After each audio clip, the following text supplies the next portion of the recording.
Hey everyone, I wanted to show you a cool coin before I shipped it off. I just listed this last night and it sold within hours for $200 plus $4 shipping. This coin is a ficha or a merchant token from Puerto Rico around 1890. They had a lot of sugar plantations and they had a lot of coffee plantations. So instead of paying the farmers cash, they would sometimes give tokens like this, and they would take it to a hardware store or somewhere else to exchange it for cash or food. So there's a little bit of cool story for the reason I wanted to do this video real quick. This I found at a coin shop for just, it was mixed in the foreign lot, the 4 for $1, so I paid 25 cents for this. And I've had this coin for probably about a year, and I kept doing research, and I just couldn't find exactly what it was. At first, I had it in a lot of tokens, and I had someone ask if it was still available. And I looked at the eBayer's name, and it was a Puerto Rico mint company that was asking about it. So I did a little extra research. I told the guy, no, I don't have it, and I took it out of the lot. It was a lot where you could choose which coin you wanted to buy. So it's not like I canceled an order or anything. It was just a listing for choose your own token, which I still have up. You can check it out on eBay. All the tokens are like $4.99 plus shipping, which is like $1 shipping, something like that. They come out, they only make about $2.50 each, $2.50 each. But it's fun because there's a lot of cool tokens I collect. So this one, I just told the person no. I saw that it was a Puerto Rico mint company, so that kind of helped me out identify what it was. And I saw that he had the same coin, but in the 5 centavo or 5 cent variety. And I asked him, I said, is there a 10 cent or a 10 centavo version? And he said, yes. And I can't find this coin anywhere. You will not find this coin anywhere else. So this was an extremely rare coin. So I just listed it for $1.98 because the 5 centavo was $1.59, and I wasn't thinking about doing like double the price, so I just did like 50% the price above the 5 centavo, which came out to about 200. So a little less actually. I probably went 30% up, but this was almost sold for $5. But I held off and I did the research and sold it for $200. And like I said, I found this in the the 4 for $1 bin full of tokens and foreign coins. One time I was at the shop with my son, and there was this guy behind us in line. He was like, "Oh, those are junk. You'll lose money. I don't do those anymore." Being loud and obnoxious. And he's like, "I got 400 ounces of silver. I don't have time to play with those little tokens." Well, what he didn't know is this is not the first time. I found 1 reals from the 1700s mixed in there for 25 cents. I sold for 30, $40. There's a lot of other tokens, a lot of Cuba coins that I found. I've probably made well over $1,500 on probably $5 worth of investment. And so I'm not bragging about that, but I like to share anything I learn and anything I find, because I want everybody to grow. I don't want to sit here and take all the market. I'd rather have other people get into this hobby and spread the word and inform other people about what they can find, because it's fun to see the kind of stuff that gets found in unexpected places. So I hope you like this video and do a little bit more. It's kind of interesting about Puerto Rico and Cuba, especially during the 1800s. The United States, especially the South, was really afraid of what could come out, being sugar, being other material like coffee, and it was a real threat to like the southern farmers. So it's kind of a cool thing too. So I love delving into the history of all the stuff. But I hope you like this, and I'll see what else I can throw in this video just to kind of fill it up a little bit. Thanks. All right, so here's some other kind of cool token-like coins. These are Notgeld German coins from 1922. I have 3 of them. I think 2 of the designs are the same, but I'll show you. They are German Schwarzbiss Hall 1922 20 mark coins, and these are made of porcelain. So during the 1920s, Germany was going through hyperinflation. They had to pay back reparations from World War One. So there was a lot of inflation and also money liquidity issues where there wasn't a lot of money actually going around because of the reparations payments, just making the German mark useless.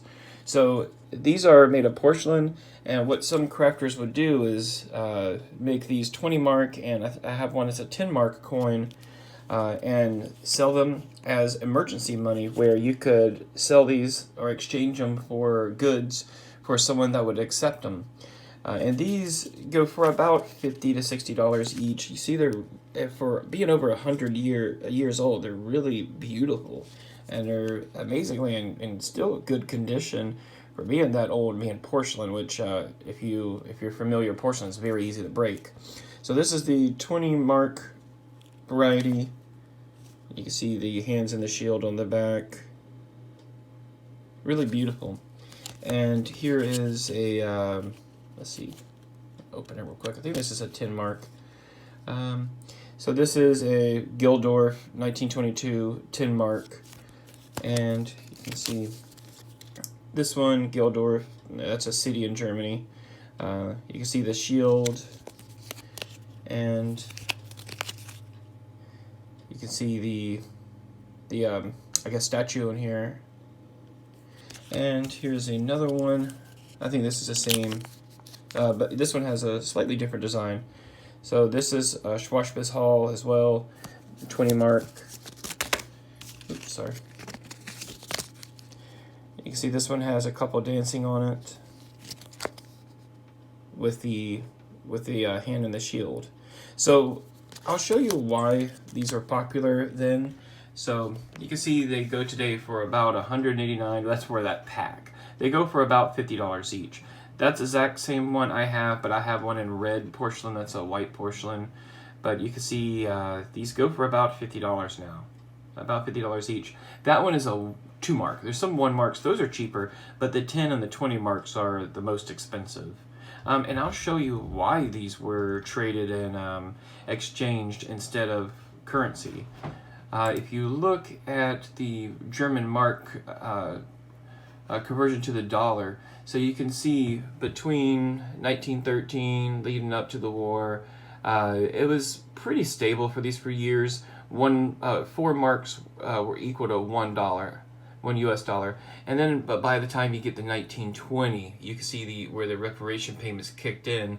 So you can see that the inflation went from 1922 430 marks that took the equal $1 US to 1923 that is 50,000 marks, and then in 1924 433 billion marks to equal $1 US.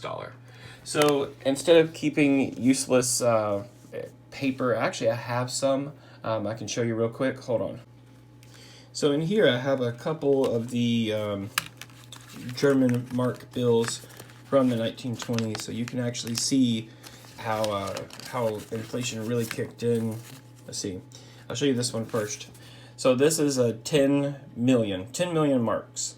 Milliard, that might actually be billion. No, it's million. Okay, sorry, because in German, million and billion is almost identical. I mean, it's a weird way of writing. There's no B in it. There's million, which is million, and then milliard, which is thousand. So this is a 10 million mark bill. You can see it's just a piece of paper. It is pretty translucent and has a pretty cool design. That's just to confirm the legitimacy or the authenticity of the bill. But I thought that's pretty cool. But this is 10 million marks. Think about that. So would you want to hold on to these and see what they eventually turn into? This was a 5 million mark bill that was stamped 50 billion marks. This is a 50 billion mark bill. Just to think, just over the course of a few months, 5 million mark became 50 billion mark. That is not a good thing. But man, I feel rich. Just think about that. It's absolutely ridiculous. So some people resorted to exchanging these instead. So that's the history of these. And if you want to see what they sound like what you think porcelain. There's no metal in here. So I'll carefully tap on the table. It's just like you would think, like a coffee mug or a plate, that kind of porcelain. More like clay, but it's made from the same kind of porcelain that you would use to make a plate, maybe just without the nice coating, the nice finish.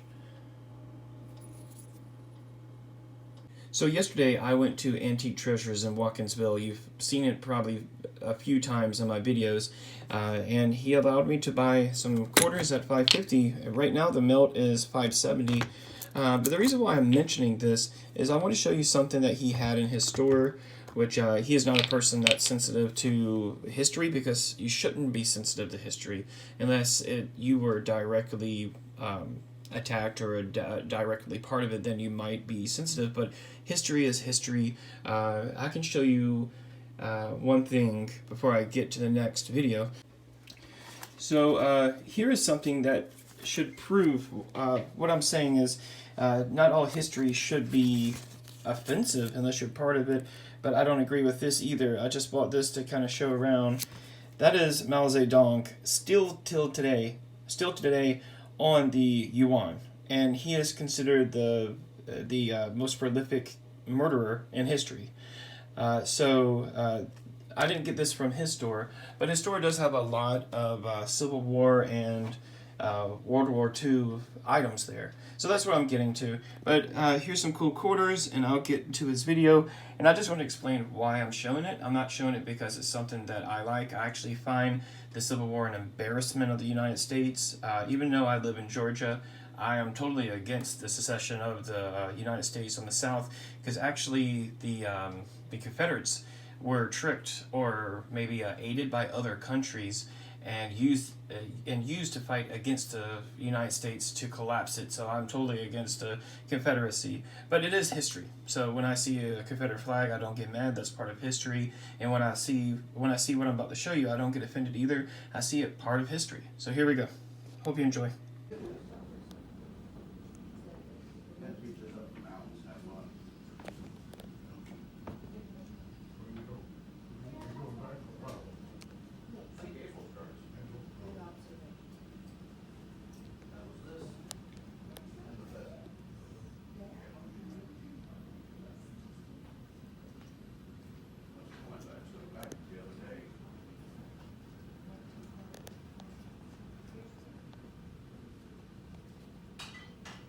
Thanks for watching, everybody. Please click the like button, subscribe, and click the bell notification so you can be notified when I post new videos. Thanks.